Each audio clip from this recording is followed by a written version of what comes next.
tozana matondi pona nkolo na biso na poko na lelo. Tout de suite pour ce soir. Pona poko na lelo. Je voudrais juste transmettre les salutations chaleureuses Na pesa bambote. Plusieurs de Palerme. Et pas la base. Vous savez que j'y ai été déjà quelques fois et que le frère en qui nous avions placé de grands espoirs a finalement décidé de poursuivre son propre programme et n'a pas pu se décider d'accepter et de respecter ce que Dieu fait maintenant. Oui, ndeko asepela kate pona kotoso oyo nzambe azosala sasa yipi. Le ministère de Frère Branham. Dieu a déjà aussi fait par le ministère de Frère Branham. Oh, nzambe pe asali na lotoma Frère Branham. Bien, principalement les frères qui ont connu de grands succès. Mingi déjà un grand succès auparavant. Bandeko bayebana mingi kala. La réponse, la preuve que Dieu est avec eux. Boyende et yano nzambe. Alors le pape aurait la meilleure preuve. Soki bongote mbele pape azi ba preuve ebele dont je viens de lire les témoignages ndeko américain oyo nauti kotanga litatoli na ye encaissé plus d'1 milliard asi azwi et aurait gardé 1 milliard pour lui abombaki mwa ndambo mpo na ye bazwaki bayoki na bango ebele bayoki bazaki ebele soki ezaki preuve soki ezaki preuve mbele bazwi bango na mutuya. La preuve que nous sommes avec Dieu et que Dieu est avec nous. Ndakisi ete biso toza na nzambe ete nzambe aza na biso elongo que nous aimons et respectons lui-même et sa parole de tout notre cœur. Ndakisi ekolakisi toza na ye ete toza na limiemia lui et sa parole. Et puis ya ye pe na liloba na ye. Si quelqu'un entend que Dieu a appelé Frère Branham et puis s'écrie à haute voix, oui, Dieu m'a aussi appelé. Soki moto ayoki nzambe abengi ndeko Branham ye pe kepai na ngambo na ye agangi pe mbongo makasi ye pe nzambe abengi ye. Alors un appel de Dieu boy kitoko te ne se mettra pas en entrave à l'autre. Mbela na nzambe ekotelemela mbela mususu te. L'un se fondra harmonieusement dans l'autre, l'un complétera l'autre. Bango bakoyokana. C'est le cas avec les ministères dans l'église. Ndenge ezali lotomo na misala na kati na eklezia. Boye soki kokoso ezali mbele ya bule zate.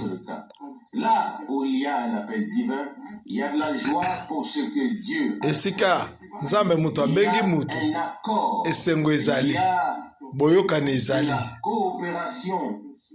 kosala musala elongo ezali là il y a une approbation totale.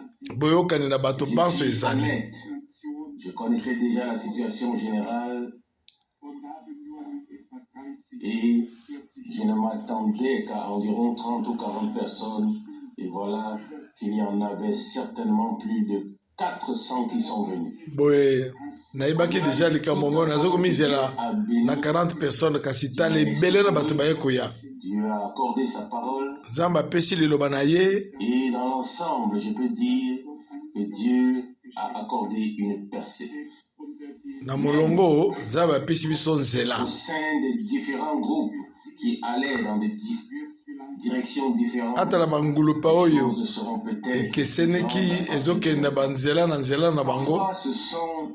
Zambe asalaki makambo minene. Mingi ezala kaka makambo mike bato sosoli malamu te ale basali nzela na bango.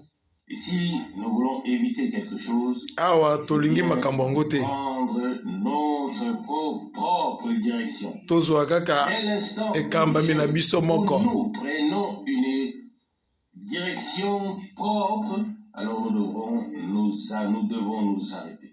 Alors, soki tozwi nzela mosusu malamu totelema tolingi bobele bokambami moko bokambami ya nzambe bobele nzela moko ezala nzela ya nzambe bobele solo moko ezali na kati ya liloba na ye. Kasi nasungaki ndeko mobali ntango tozali kosolola na ye na likambo ya bakake sambo. Boyebi mala bato basalaka angele na liloba te.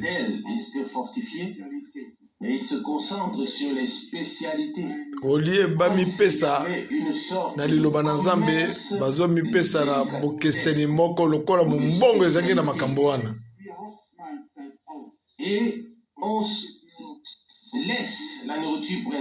Bakotikaka bilei oyo ya mutuya bakotikaka na makambo na bango ya bokeseni. Il a été question de cet tonnerre. J'ai noté 32 citations. Na commis 32 citations. Ce qui y est dit ou ce qu'elle signifie, je ne peux ni nango balobi. Je peux simplement eloko nini ezolobama awa nakoki kolobaka oyo balobi nayebisa bino nini oyo ngai nakoki koyebisa. Les frères avaient en partie pris des citations qui ne se référaient pas du tout aux 7 tonnerres. Ndeko azana ba citation kuto ezokotalela bakaki sambo te kasi ezokotalela ba expérience oyo ndeko Branham abikaki avant dans une vision, à savoir le 22 décembre 1962. Na 22 décembre 1962. Une sangsue, oui, qui vient de la campagne. Qui sait ce que c'est qu'une sangsue? Celui qui vient de la campagne sait combien c'est désagréable quand une sangsue s'accroche sur votre pied. Nyama oyo emelaka makila soki ekangami na lokolo na yo oyoka pasi eza lokola bato wana. Ndeko Branham amonaki na emoniseli ntango azokaka pota amonaki banyama wana bakangaka ye nde anyokamaki na boye nde azosala référence na likambo wana. Et tout le monde dit oui, ce sont les 7 tonnerres. Mais il parlait de quelque chose de tout à fait différent. Ndeko Branham aza kolobela na likambo ekeseni na likambo wana bango nyonso bakangami baoyo bakake sambo. Dans cette déclaration, c'est tout simplement catastrophique de voir à quel point les choses sont confondues. Donc na maloba na ye eza somo na kutala ndenge bulu ekekoti na likambo wana. Et ce n'est pas moi qui aurai raison, mais c'est la sainte parole de Dieu. Et si les tonnerres devaient gronder avant que l'ange de l'alliance ne pose son pied sur la terre et sur la mer. Si la Bible dit la main, ainsi de suite, et qu'il rugira comme rugit un lion, et qu'ensuite les 7 tonnerres feront entendre leur voix, alors c'est ainsi parle le Seigneur dans sa parole. Il n'y a aucun homme sur terre, ni aucun ange dans les cieux qui puisse m'enseigner quelque chose ou me comprendre. Je m'en excuse pas. Je suis prisonnier du Seigneur. Soki bongote na kosenga bolimbisi te esengeli kokangama na nzambe mpe na liloba na ye. Biso tokoki kokende libanda na makomite. Donc Paulo ayebaki makambo akomaki tokoki kokende libanda na makomite. Wana elobami polele balebele na mokanda apocalypse esengo na baoyo baza koyoka na baoyo baza kotanga maloba na lisakoli ya mokanda oyo wana nde ekomami mpe babombi oyo bakomi. Amen. Apocalypse 1 verset 3. As-tu lu qu'il fallait lire entre les lignes? Ndenge nini otangi katikati na mindelo tamususu naza na pasi ya kotanga na mindelo. lecteur. ndeko Rousse aza motangi malamu ayebi kotanga suivi un cours, frère Rousse, c'est fantastique. olandi cours frère Rousse Bien lu, je le ezali sais. kitoko ayebi kotanga malamu Lu le manuscrit à l'époque, mais atangaki manuscrit je ne peux pas lire na aussi tango wana bien et aussi longtemps. C'est pourquoi je lis toujours brièvement quand nakoka kotanga te kasi yango nde natangaka na moke ntango nazalaka liboso na ete esengo ya koyoka oyo ekomami kasi mpe ya kobomba oyo ekomami kasi makambo mabe wana ezobakisama te.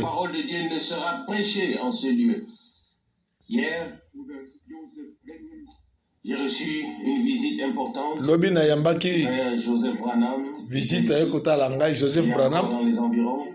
Il était très content. Azaki na esengo. En fait, être ici ce soir. Alinga azala na poko lelo. Hier, à Cologne.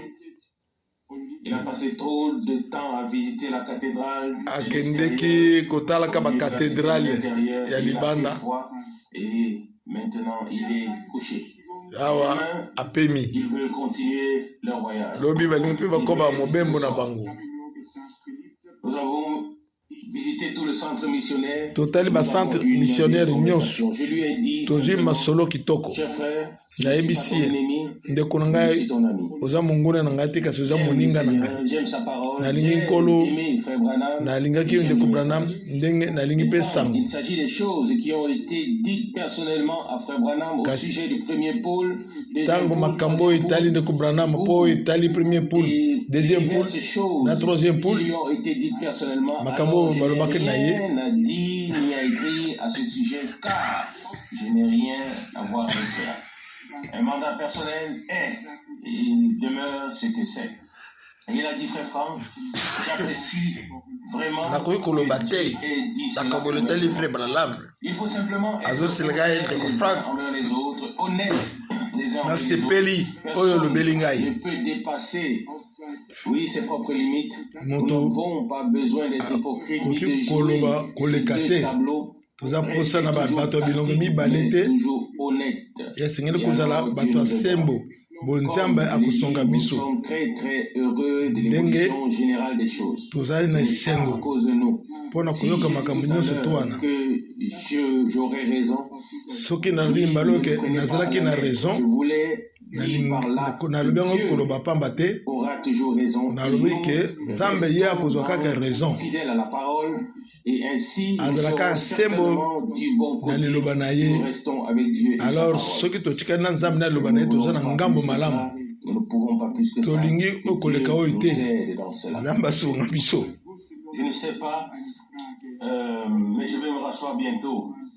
nakofanda kala mingi te.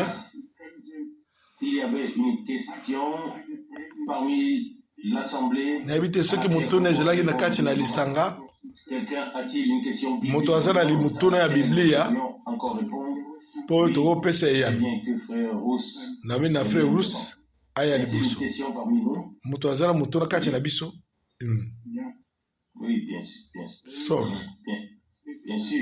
solo makomi na bule ezoloba na mbotama na sika polele mpe na libatisi na molimo ezoloba mpo na ndanga na oyo ezolatama na nguya na bokambami na molimo santu azoloba na mateyi na nzela molimo na oyo etali mbotama na sika namoni kaka mbala moko ya kopesa yano mpo na sasa ipi na bamaloba ya ndeko Branham alobi ce n'est que lorsque l'homme a été baptisé d'esprit que l'œuvre de la nouvelle naissance est achevée. ezali ntango moto abatisami na molimo santu nde mosala ya mbotama na sika esili. Amen. Ce n'est que lorsque l'homme a reçu une réponse de Dieu, une réponse ezali bobele ntango moto azwi eyano kote epa na nzambe mpe ya ndimi kolela mabe na ye kozongaka epa na nzambe vraiment accepté par Dieu, tango yandimami na nzambe c'est que lorsque Dieu donne la réponse, ezali bobele tango nzambe akopesa eyano l'homme qui vient à Dieu consiste dans le baptême d'eau eyano pour na accomplir toute moto ezokouta epai na nzambe etalisami na libatisi na mai qui devient croyant et ne se fait pas baptiser, oyo akomi mondimi refuse d'être baptisé, kasi ase baptize te baptisé, un tel homme est désobéissant. moto oyo aza désobéissant mpo azwi libatisi na mai te Le baptême de l'esprit.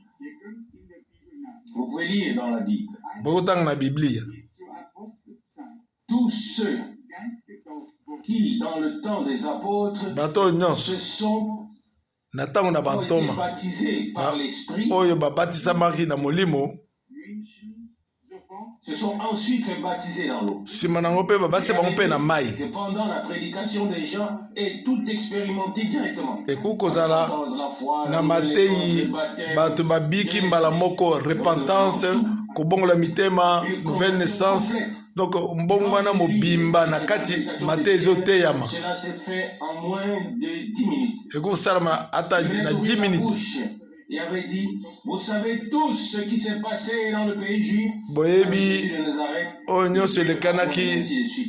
na yesu oyo de nazareth Commencer la prédication, ntango abandi mateyi Dieu l'a ressuscité des morts le nzambe asekwisa ye nous en sommes témoins. aseki mokolo ya misato tozala banzeneneke Qu'il ne s'en rende compte, il n'était pas seulement témoin de la résurrection, azalaki kaka nzeneneke te il était témoin que l'Esprit de Dieu était descendu. azalaki L'Esprit de mpe Dieu nzeneneke était te descendu. Selon Actes des molimo Apôtres, santo akitaki la question devrait être posée. moto nde esengeli etuna na maboyi Vous savez, même si je laisse de la place pour les questions, je remarque, ata je ne natiki dis pas cela pour critiquer, mutuna mais mpona avec mélancolie dans mon cœur. natiki esika mpona mituna Lorsque Frère Branham recevait des questions et qu'il n'y namoni avait pas de temps d'approfondir, ndeko braname aza kozwa mituna kasi aza na ngonga te mpona koaprofondiri likambo yango et voici un exemple de question tala litakisa ya qui mituna lui avait été posée. oyo batunaka ye Les sept tonnerres sont-ils dans les sept seaux? bakaki esambo ezali na set so Les seaux. C'est tout. alobiki iyo Bien que c'est une question piège, nzoka nde ezalaki motuna bapiége ye en un clin d'œil.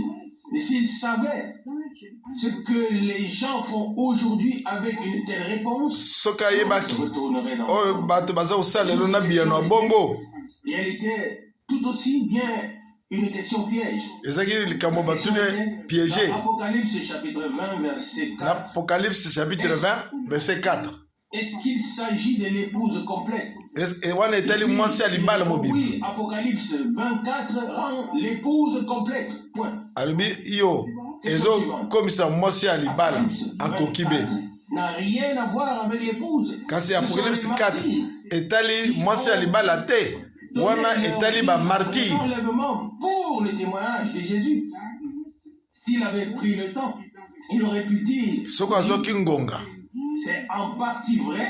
alobi eza mwa ndambo ya solo na mosusu Avant l'état eza ekosimba nano te mpo bamosusu bazali bakobakisama na mwasi na libala qui seront ressuscités parce que banso bakosekwa liboso ya kotia ma millennium de la première résurrection.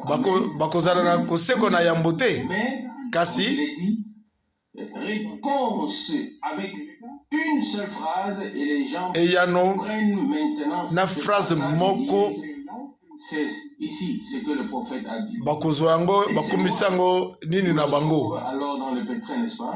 bikotisa na mobulu La question est motuni yango oyo savoir si la nouvelle naissance, soki mbotama na le sika baptême de l'esprit, ezali libatisi ya molimo si le baptême de l'esprit est o la nouvelle mpona naissance, koyeba ata bateme ezali nde mbotama na c'est une sika relation difficile. eza motuna Le makasi Seigneur Jésus Kolo n'a Yesu. jamais utilisé le mot baptême de l'esprit. atikali koloba bateme ya molimo te À moins que quelqu'un ne naisse de nouveau, il ne peut voir le royaume de Dieu. bobele soki moto abotami sika nde akoki komona bokonzi na nzambe Et dans 1 Pierre chapitre 1 verset 23, 1 Pierre chapitre 1 verset 23 naître de nouveau kobotama par la sika semence incorruptible na momboto par la ebebaka parole te permanente de Dieu. na liloba ya Nzambe. 1 verset 18 également. Jean Il nous a engendrés selon sa volonté aboti par la biso parole de kolandisa mukanu na ye kolandisa liloba bosolo. Voici comment cela se passe. Tala ndenge ezolekana. Convaincu par l'esprit de Dieu de moto asukisami na molimo nsanto na lulenge na ye et de condamner, puis dans son état de perdition na lulenge na ya kubunga asukisami na motema. Pour son secours, il reconnaît ce qu'il a fait. C'est que ce qu'il a fait n'était pas moto azoyeba oyo asali ya mabe oyo ekokani na liloba na Nzambe te. Et il le dit en larmes, le cœur brisé. Azoloba yango motema ya kututana na nzela na ya mabe atambolaki. Moto oyo akokambama na kolela mabe na ye azwi buyebi. Ayebi masumu na ye masumu kolela masumu eza te sanke oyeba mabe na osalaka. Bayi wapi yo okosaki ifongo esengeli obongisa makambo susu ekei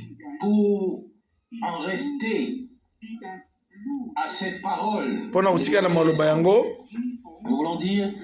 La naissance se fait par la parole et l'esprit. Ceux qui ont accepté le pardon na liloba pe na molimo na bayo bandimi liloba.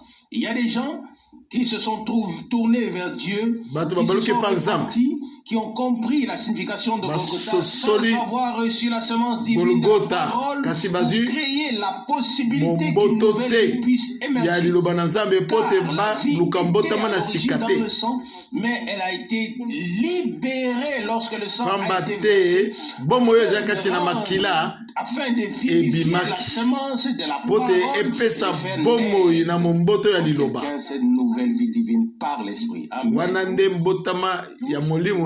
Une chose est la naissance par l'esprit, et l'autre chose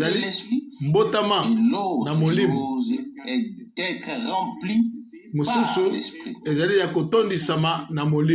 C'est ainsi que nous l'avons vu. Dieu nous aide. Mais cela sera probablement aussi vrai ou aussi correct. L'important est que nous ayons fait l'expérience de Dieu.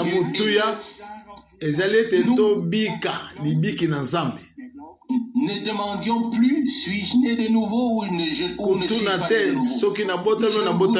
Tel que c'est réellement, tout cela aboutit à ce que les croyants ne croient plus. Que les nés de nouveau ne soient pas nés de nouveau. Que les convertis ne soient pas convertis. À une catastrophe. Peut-être que notre proclamation était trop superficielle. Mais d'une manière ou d'une autre, la crainte de Dieu a disparu et le besoin de Dieu ne nous anime plus comme au début. Les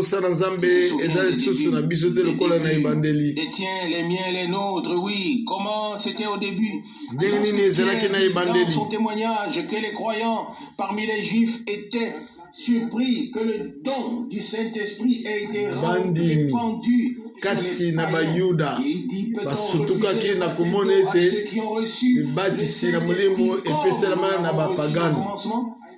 Petelo atatoli ekweli kolo bango lokola biso na ebandeli. C'est que nous expérimentions une nouvelle naissance telle qu'elle est écrite dans ce livre. Biso esengeli to sala mbotama na sika. Denge komami na Biblia. Le résultat est le suivant: si quelqu'un est en Christ, il est une nouvelle créature. Soki moto azakati la Kristo aze kalamu na sika. Makamu na kaleleki makamu yose komi sika. 2 Corinthiens 17. Et qu'il en soit exactement de même le baptême de l'esprit. Reposions pas avant que nous ne nous reposions que lorsque Dieu nous aura conduits au repos.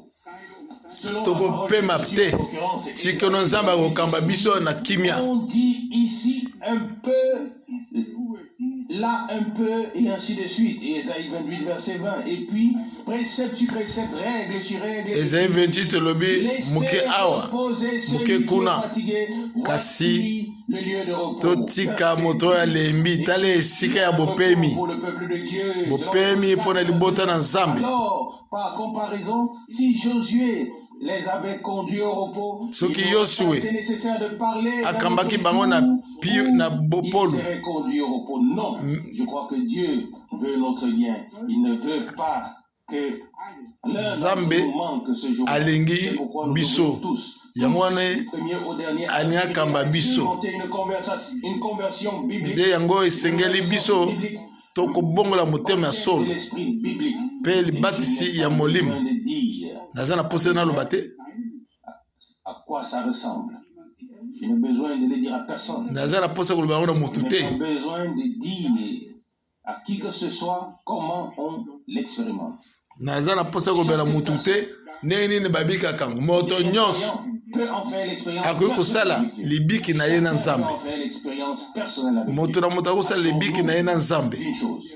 Que cela soit en accord avec les Écritures. Bongo yango ekokana na makomi. Ceux qui ont été baptisés de l'Esprit dans la Bible bato babasem na molimo na Biblia une expérience surnaturelle avec Dieu. babikaki Pas seulement des sentiments, ezali baposa te, la joie, ezali sengo te, c'était l'Esprit de Dieu lui-même. L'Esprit de molimo na Nzambe ye moko atondisi bango, molimo santo alobeli bango, molimo bango asali musala pe afongoli bango. Mais quelque chose qui s'est passé. Ezali eloko moko elekani na On mutu. ne sait pas ce qui nous arrive en de tels moments. Toyebi te nini koyela biso na bangonga wana. Certains, que nos expériences soient semblables à celles décrites dans la Bible. Mabiki na biso ekokana na oyo ekomami na Biblia. Frère Branham, qui a dû voir comment sur la côte ouest des États-Unis, Wana ndi kubrana mamonaki peut-être entre 4 la ou côte 6 ouest. millions de Pentecôtes ont voulu Ebele ba l'écouter. 6 millions Et la parole ya révélée. Pentecôte oyo bayambaki liloba. Quand il prêchait là-bas, il Ntango aza devait koteya dire, kuna oui, vous pouvez même parler en langue jusqu'à bokoki l'enfer. ata koloba na monoko na sika. Ça ne servira à rien, à moins que Kasi vous ne respectiez Dieu. boza na litoma nango te. Ce qu'il a Bobele dit, soki boza na limieme na oyo Nzambe alobi na liloba na ye. c'était, oui, qui disait, ne cessez pas de prier. Ne quittez pas cette pièce. Il y a d'autres pièces et les frères qui sont là Kolemba te, prieront pour vous jusqu'à ce que vous soyez bobondela et ayez reçu le baptême de l'Esprit. tikino bokozwa libatisi na molimo. Nécessaire de savoir à quel public il s'adressait. Wana pe esengeli pe koyeba na public nini naza kolobela maloba wana. Doit aussi faire la distinction. Esengeli kosala bokeseni Le Seigneur a dit kotalia na oyo nkolo alobi aux pharisiens et ce qu'il a dit aux disciples. na oyo alobaki na badisiple na ye na oyo alobaki na bafarisien. Il faut faire la différence. Esengeli kosala bokeseni Distinguer Ko- à ko- qui kotala le penza Seigneur s'est adressé na banani ensuite classer correctement les choses. nkolo alobelaki mpo te batia makambo na elonga na molongo. Même le passage que je viens de citer, Na passage ce serait une erreur. Ce ne serait pas correct. Il a dit cela à ceux qui faisaient les louanges, alléluia, des acclamations et chantaient avec des applaudissements sur l'estrade. alobi na bango Il faisait du bruit. baoyo bazosala makelele Ou encore, Alléluia. ainsi de suite. Mais Oyo pas bazokumisa à côté de Dieu. kasi bazokende libanda na C'est Nzambe, rien d'autre. Toujours alléluia. loué bazosala eloko mo mosusu te kaka koganga aleluya. soit là, agissant, envoyant son prophète. Et ils ont dit, oh, ce vieil homme, il n'écoute même pas. Alors Oui. nakumanaka mosakoli ya Nzambe malgré makelele bazotia Voyez-vous, il faut savoir. bazolobaka moto ya kala oyo tala profete ya kala oyo Un prophète est irrité dans l'esprit. boye aza kosepela te. Pensez à Élisée, quand ses enfants sont sortis. Bokanisa na Élysée ntango bana wana babimaki Moi, avait une tête sans cheveux. Et les enfants ont dit, ye lokola ngai moto soki ezalaki te Homme chauve. moto libandi Élie est monté au ciel. Eli amati lola Et pourquoi tu n'es pas monté à mpo nani yo omati na ye te. Selon 2 Rois, verset 2, verset 23. Et cela n'a pas plu à Dieu. 1 roi 2 Et le prophète s'est hérité. esepelisaki na nzambe te masakolo asilikaki Vous connaissez l'histoire. boyebi likambo yango. Les ours sont venus. Ils ont dévoré les 42 baours baye balie bana wana 42 nyonso. Ils les ont tués. Ne me demandez pas d'où venaient les ours. kotuna ngai te baours bautaki wapi D'où venaient les enfants. Vous comprenez? wapi bana bautaki mpe wapi. Dieu a immédiatement rendu jugement. nzambe akweyisi likambo wana mpo na mosakoli na ye. J'ai remarqué plusieurs fois que Frère Branham namonaki s'était irrité dans l'esprit. mbalambala Oui, il s'était irrité dans l'esprit. mbala ndeko Branham aza kosilika na kati ya molimo De Los Angeles, ntango azoba mpo na Los Angeles ouest, de la na faille côte de ouest San Andreas, et ainsi de suite. ti na fai oyo esalami Des paroles. mondelo esalami na Andreas. Tu te nommes toi-même d'après le nom des anges. omibengi yo moko na kombo ya banzelo Qui ont eu lieu en Sodome et à Gomorre avaient eu lieu en toi. soki makambo oyo esalami neti esalami na Sodome na Gomore Ils seraient encore debout aujourd'hui. mbele batelemi lelo. On le remarque tout de suite. Il faut peut-être pouvoir ressentir acoustiquement, esengeli entendre directement la prédication. oyoka liteyi wana On ne remarque pas kososola malamu ke s'il parle. aza koloba na kanda deja. Quel est le ton et la voix? mongongo etilisaki ezalaki ndenge nini Pourtant, c'est vrai. kasi na koyoka ye Vraiment vrai. En écoutant, eze solo ndeko exactement okoki ce qu'il komona a mis sur la chose. soki Et omoni ke l'esprit de Dieu pénètre abeti sete na likambo ngo aussi. soki ntango mosusu molimo santo ekoti na likambo Il yango faut distinguer où se trouve quoi, dans quel contexte okoki kososola cela est dit. nini yango elobami na ndenge nini. Exemple de notre Seigneur. tala ndakisa nkolo na biso yesu Il a dit dans le mandat missionnaire, allez dans le monde alobi na entier, mokumba proclamez l'évangile à toute ya la kopanza sango bokende mokili mobimba création. Et qui sera baptisé oyo akondima sauvé. mpe akobatisama akobika. Voici les miracles qui a. tala bikamiselo oyo ekobila bato oyo bakosala. C'est une promesse eza elaka qui s'adresse à ceux qui sont devenus croyants. azolobela na baoyo bakomi bandimi Déclaration avec Matthieu 7, verset 21. na Matthieu 7 Beaucoup viendront ce jour. ebele bakoya na mokolongo koloba Mais il avait donné l'ordre. Ils ont fait. apesaki mitindo. C'est bien lui, le Seigneur, qui a donné l'ordre. ye nde nkolo apesi motindo te Il a donné l'ordre. apesi motindo. Voici des gens qui viennent, tala bato bazokoya qui apparemment ont obéi selon son ordre. na komona boye batosi motindo na ye Louange et récompense. bazwi masanzoli Sur l'épaule et leur disent, mes amis, vous avez bien fait, bosali malamu pas avec l'argent, mais avec les dons, n'est-ce pas? na makambo. Il leur dit, éloignez-vous de moi, vous qui commettez l'iniquité, selon Matthieu 7, verset. alobi na bango bolunga pembeni na ngai bino boyo bozosala lisumu na nko. Dois-je avoir peur qu'ils me disent, au malheur? Je vais maintenant rentrer la tête dans les épaules, car je pourrais bien faire partie. nakoyoka soni Il dira, éloignez-vous de moi. nakoyoka soni mpo ta pamba te nakoki kozala elongo na baoyo ya koloba na bango bolunga pembeni na ngai. Comme je viens de le dire, il faut savoir exactement à qui le Seigneur esengeli s'adresse, koyeba à qui il banani yango nkolo azalaki kolobela C'est ce qu'il a appelé, qu'il a établi. baoyo abiangi baoyo atindi na mosala atindi bango ye azalaki na bango lokolo baza kolinga liloba na ye. Mais il ne parlait pas des colporteurs, kasi aza kolobela te na bamemi sango menteurs. bato ya Il lokuta. parlait de ses disciples qu'il avait lui-même appelés. azolobela na bayekelo oyo moko abengaki. L'histoire est complètement différente. likambo ekeseni bato bazoya On pourrait même dire que des grands évangélistes, je n'y peux rien. bato baevangeliste minene bazokoya nakoki koloba eloko te. N'avons-nous pas fait tout ce que tosali tu nous as bikamiseli te tosali oyo osengi biso te. demandé? Pas du tout. Il les laisse dans leur croyance. Il lui dit, atiki bango na kondima na éloignez-vous de bango moi, vous qui commettez l'iniquité. alobi na bango kaka ete bokende mosika na ngai bino bao baza kosala masumu na nko. Que je vous l'ai dit mercredi dernier, le mot connu est une traduction connue qui remonte à Moïse. Il reconnut sa femme. Il reconnut sa femme qui remonte depuis Genèse. koyeba wana Genèse. famille, sa femme. Cela signifie donc une relation intime et une communion l'un avec l'autre. Connaître signifie avoir fait la connaissance de quelqu'un. Quel qu'il en soit, Dieu ont les deux. Ils sont reconnus. Bango basosoli nkolo reconnus le Seigneur parce qu'ils sont maintenant liés à lui et ils po bakangami na ye par son nom, bayebi il les connaît par na leur nom. kombo na ye lokola ye pe yebi bango na bakombo na Je bango. voulais seulement montrer combien il est important de sonder les Écritures, de voir. natalisi bino ndenge niza na mutuya mpona kotalelaka makomi s'adresse ici et alors. azolobela banani awa Nous savons exactement. toyebi malamu. C'était même le cas en ce qui concerne les questions.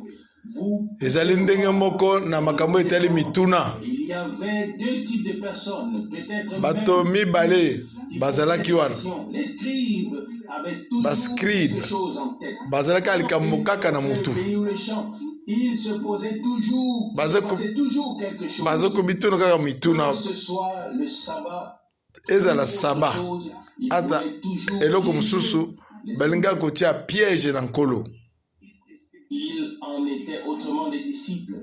ezalaki kasi mpona bayokoli na ye ezalaki bongo te. Pas nous éclairer. nkolo okoki kofungolela biso te Il vous a été donné de connaître les mystères. epeselama bino mpo bososola mabombami ya bokonzi na nzambe kasi bamosusu te. Il a ainsi réprimandé les scribes. apameli bascribe De la nuque au talon, dans Matthieu 23, vous saviez bien.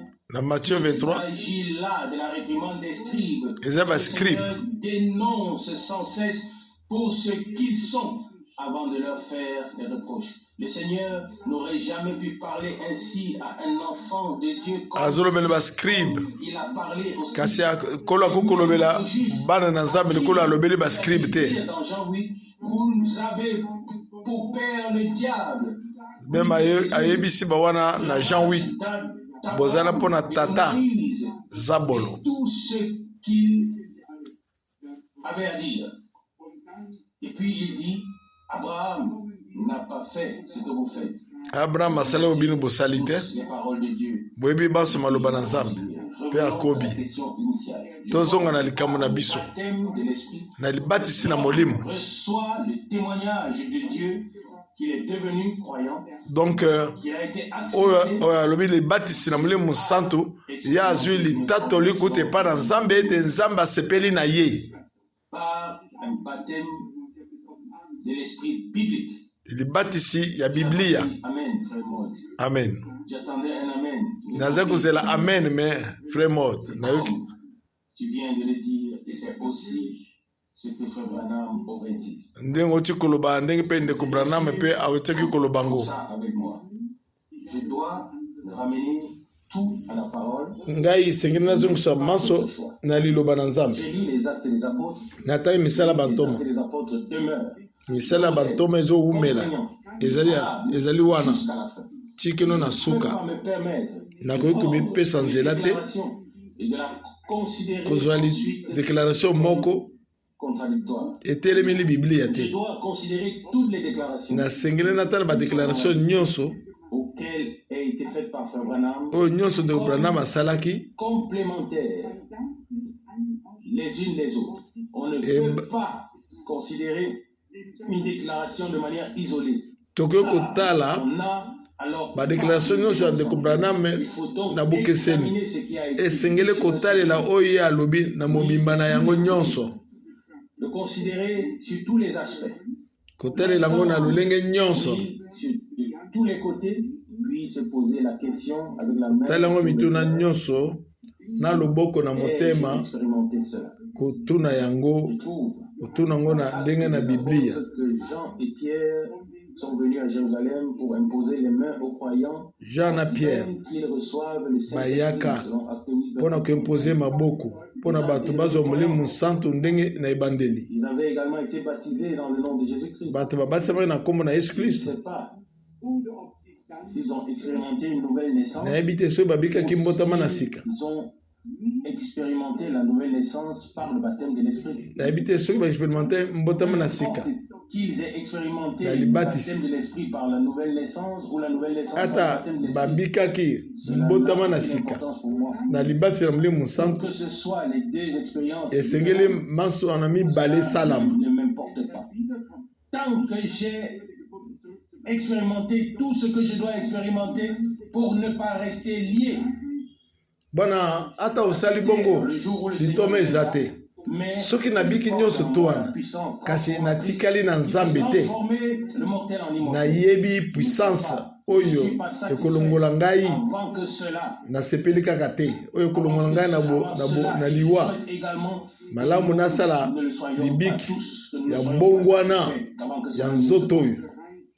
Que nous nous reposions en Dieu, mais que nous lui disions néanmoins, Seigneur, s'il y a quelque chose que tu veux encore me donner, alors je suis ouvert et kasi toyebisa eke soki eloko moko ezali osunga ngai natikali bongo te nzambe asunga ngai boye so tozwi elobeli wana bongo tokomitika nzambe ye moko yafungola biso esengeli totala nyonso to na ndenge biblia ezoloba mpe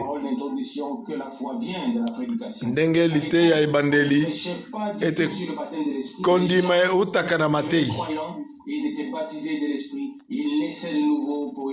bato babotami sika bazwaki libatisi na molimo santo na koyokaka mateyi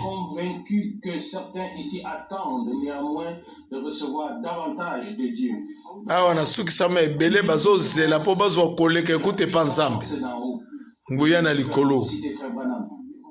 Nous pouvons nous aligner ici à 30 personnes et chacun pourrait citer et probablement bato ebele bakokotanga akokoloba eloko songolo akokoloba citation likolo ya mituna mpe biyano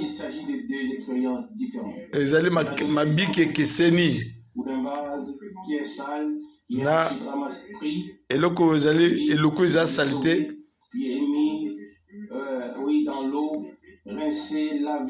batiango na mai basokoli yango mpe ekomi peto ekomi vase ya sika akomi lokola ya sika soki yango etondisami te litoma nango eza te kasi soki etondisami etiami na mosala. Haleluya. Par la nouvelle naissance, nous devenons des vases. Et nous naissons de nouveau, nous sommes des fils et des filles. Na mbotama na sika toza na bana nzambe toza na bomoi na sika kasi tango molimo azokuya na biluku mpona kotia na mosala amen mpona kolendisa eklesia wana ekokisami 1 Corinthiens chapitre 2 bobele nkolo moko kasi misala ebele kasi makabo ebele nzambe moko lolenge ekeseni ya molimo mpona bomoko nyonso tu wana ebele na makabo ekosala mosala mpona bomoko biso apesi biso nyonso toza nango mposa amen.